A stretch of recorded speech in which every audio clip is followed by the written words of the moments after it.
High guys, welcome to my mummy's kitchen. আজকে আমার নারকেলের পাটিসাপটা বানাবে। নারকেলের পাটিসাপটা বানানোর জন্য প্রথমে একটা পাত্রে 2 কাপ চালের গুঁড়ো, 1 কাপ ময়দা, 1/2 কাপ সুজি ও 1 কাপ চিনি দিয়ে ভালোভাবে জল দিয়ে মিশিয়ে নিতে হবে। মিশিয়ে একটা ব্যাটার তৈরি করে নিতে হবে। ব্যাটারটা হালকা হবে। তারপর একটা প্যানে ভালোভাবে তেল ব্রাশ করে নিতে হবে। ভালোভাবে তেল ব্রাশ করা হয়ে গেলে তাতে 1 হাতা ব্যাটার দিয়ে দিতে হবে।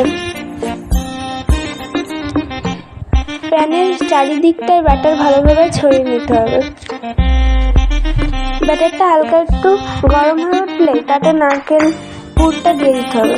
তারপর খুন্তির সাহায্যে পাটিসাপটা রোল করে নেব।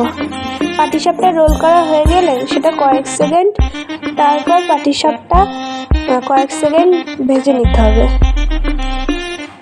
এইভাবে সমস্ত পাটিসাপটাগুলো ভেজে নিতে হবে।